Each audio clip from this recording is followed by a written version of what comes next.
truth. Food cooked on firewood are the nicest. So remember that steak? We have a whole restaurant called that. Remember that steak? Oh, yeah. Best steak ever. That the Even though I had to get mine to go. go back and come, you know Oh, what I'm saying? yeah. Other than that, the second time was good. Second.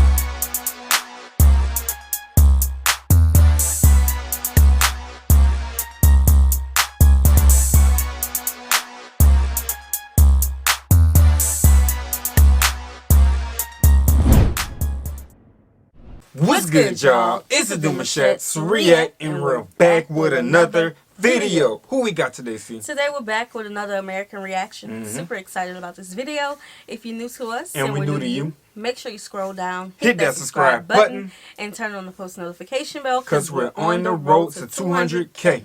And we cannot get there without you guys, alright? Join the family. Without further ado, let's get into the video. Let's go.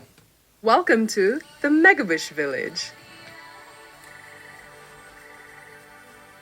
Quick side note, guys, we hope you do know that Megabush is just an alias. So guys, we're in Kumusha, as they call it.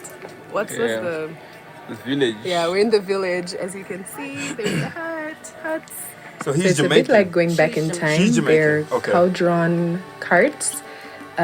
We used to have these in Jamaica back then, I think. Maybe. I'm not sure if they're still there. My parents and grandparents have mentioned that we used to use this in Jamaica back in the day. But I don't know. If no Jamaicans are watching, please comment below and let me know which part of Jamaica you still see cow-drawn carts being used. And speaking of Jamaica and village and rural, I'm from rural Jamaica. Yes, I come from Portland, Port Antonio, Portland. I'm a country girl, proud of it. Big up Porty, I miss you know. So this is my beautiful rural country town, Port Antonio. The funny thing is, the specific neighborhood that I'm from is actually nicknamed Village. Imagine that. But it's a village without huts and cow-drawn carts. What we do have, though, are beautiful sandy beaches and lush green flora. See? Country mean different things depending on what side of the world we on. Yeah. Okay? Our country is, you know, the homes, the shotgun homes, and, you know, rural settings. It's just different. It's a lot of field, a lot of animals. Yeah. You hear a lot of roosters. The farming. You can smell the cow, you know, in the air. Things of that nature. It's cow. like the little farm life almost, but it's like with the acres connected to it, like in the field type of stuff. You know what I'm saying? Horses. Yeah. And we have also seen some other parts of Africa where their village just means their village has mansions and is in the countryside. So village just means different things depending on the context of what you're talking about. Interesting to know though, right? Yes. Interesting to know. Some would argue it rains too much in Portland. Anyway, let's fly back over to Zimbabwe.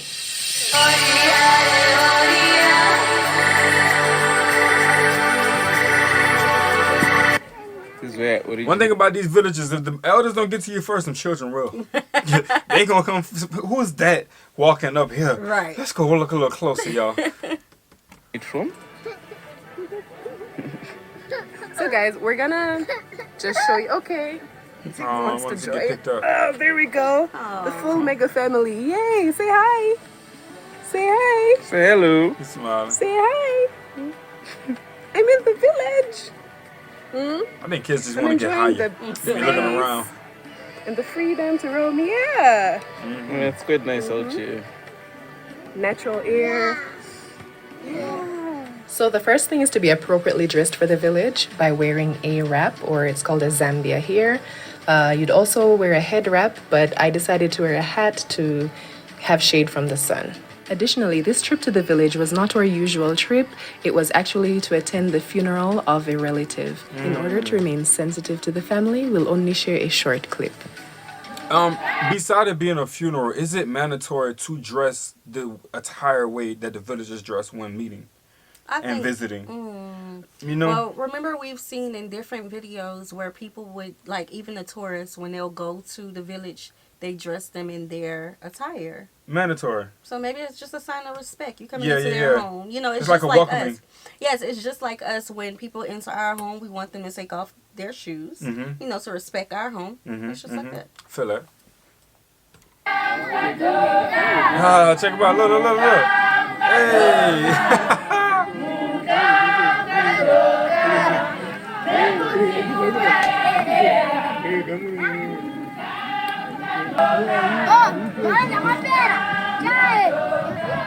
Celebration of life.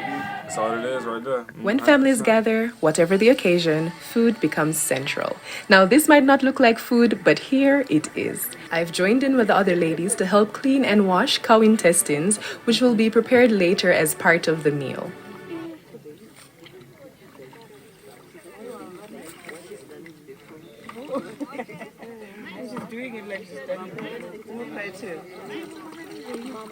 Okay, Sierra, you gotta get your hands dirty. Okay. If they ask, I would. Just not the gutting part. Oh yeah, I'm not doing nothing with blood.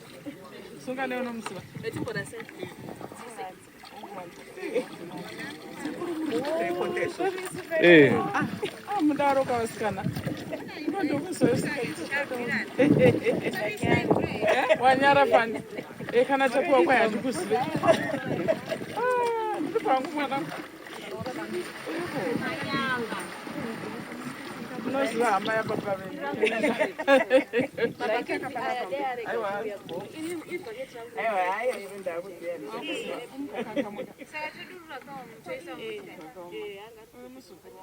Next up is wood fire to cook on. Now, this part was not strange to me. I enjoyed food cooked on firewood since I was a child. My grandparents used to cook on firewood, and the food had a different flavor. Like It Jamaicans, does. no tell the truth. Food cooked on firewood are the nicest. So, Remember that steak?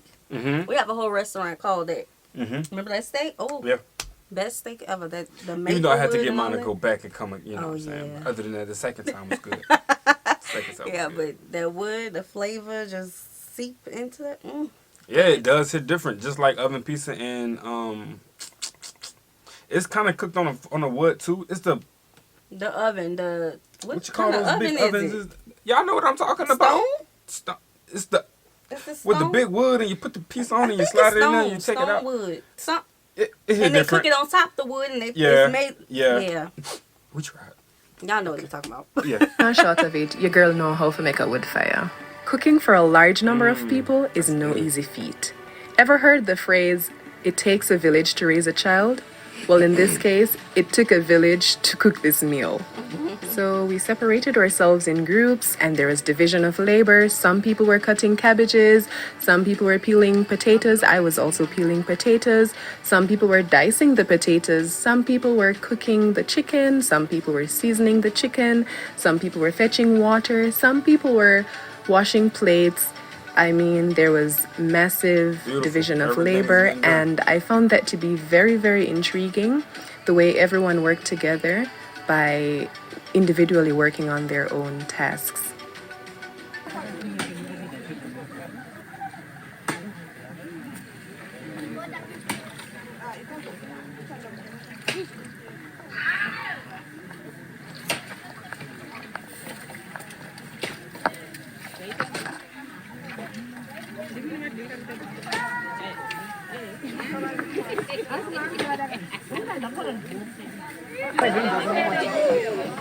I'm sure all my Zimbabwean in-laws watching were looking forward to this part the most. Can this Jamaican Marora cook sadza?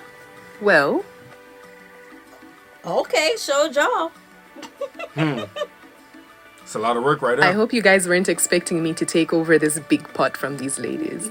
No, we have to learn step by step. So next time. Yeah, yeah. But you showed job.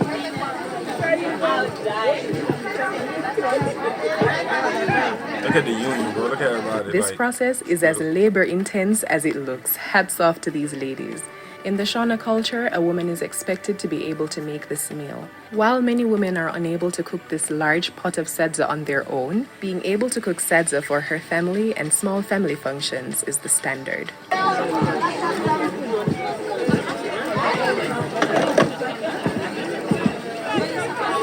It's a hard job. So for my Jamaicans watching, sadza would have come in like turn corn meal. Them use white corn meal, we use yellow corn meal, but at the same kind of process. Okay. Except say they make it a bit thicker and them not add no spice, no salt, them just left it plain.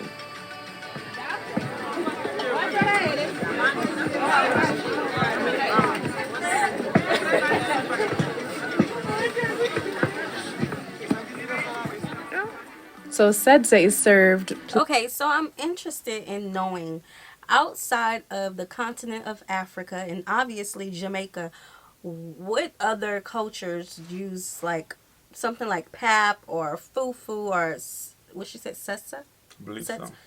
Okay, I forgot the name of the word, but the setsa. How many other cultures use that? Because I'm trying to think of something. We have nothing similar to that at all. We eat rice with a lot of food, but that's not that's a close staple, to that. But yeah, nah, this is the organic version of y'all's. Like y'all have your own way of doing things. With that one, I don't know any other places unless y'all know somebody who knows somebody that knows somebody. They make it with cornmeal. Right. I don't know. I'm trying to think of like a bread.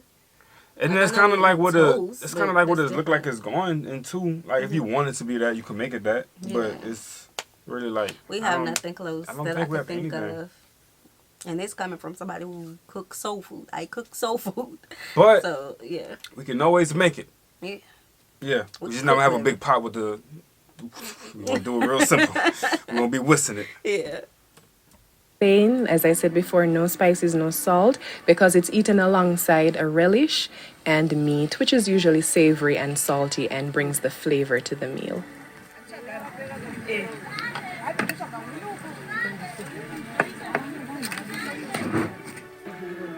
She not no food. You gonna eat something? Actually, she's already featured, so I don't know it.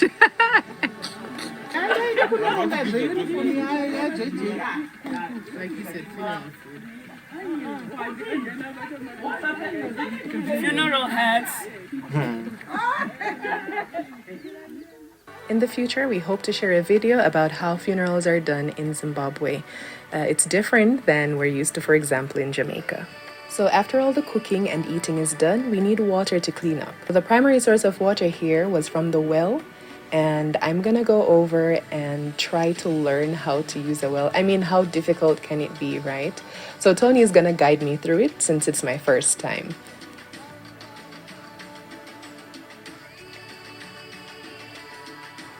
It's really just fetching water. I don't think it could be that difficult. So I'm gonna open the lid, and the next step is to take the bucket and I think lower it down into the well. Yes. And then keep lowering it until I feel the water or hear the water, and then I pull it up. Yeah, hold that thing. Lower it with that side thing. If you reach the water?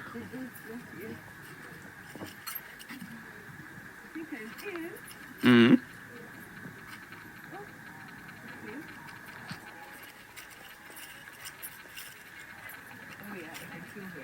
Yeah.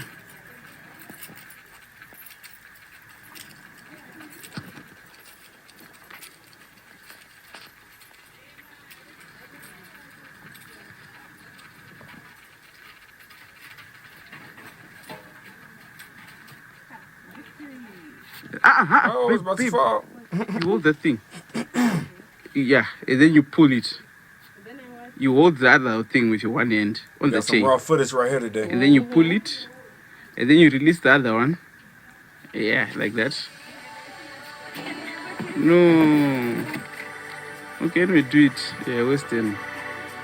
Yeah, Western. Just put it in. You good for a first time? Yeah, you're not used to it.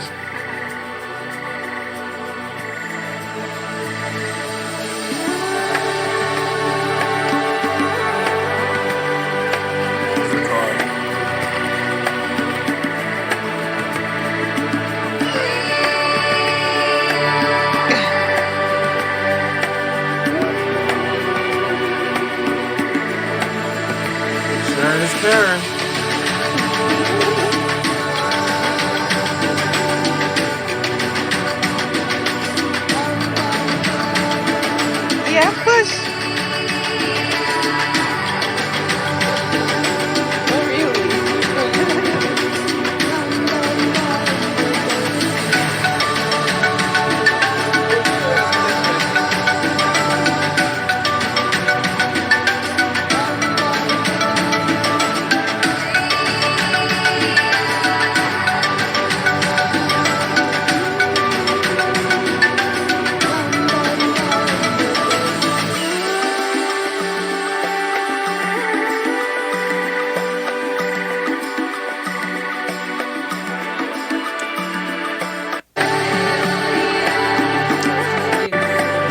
this is the end of you guys.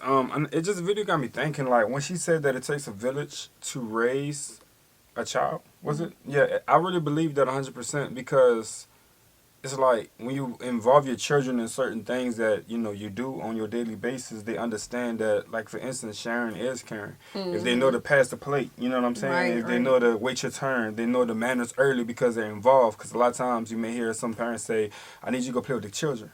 I need you to go over there," and the children always run together, as we can see in a lot of these videos. But when it comes time to cooking and everything, they're watching, they're watching. So and I really everybody believe has that a job. Everybody got a job, In so the they always get village. to observe something. Yeah, in the village. 100%. But that starts with building a solid family foundation. Solid. Without foundation. that, nobody gonna want to be with the village. Right. You know. So this was a Solid cool foundation. video. 100%. Love seeing this couple together. I love seeing her immerse into his culture. That's cool. It would be cool to see him go to Jamaica and immerse himself in her culture. We gotta get that. I love that she showed the similarities between one another, the differences. This was a cool video. And most important, I love that she got involved. Yes. She didn't just sit and record everything. She actually got involved and wanted to be with the family. Right. So. All right, so y'all go check out this couple's channel. Show them some love, all right? We hope you guys enjoy this video with us. Like this video, subscribe, turn on the post notification bell. We have enabled our super thanks if you like to support the channel that way, as well as our reaction request form is in our description box below. We'll see you soon. Peace.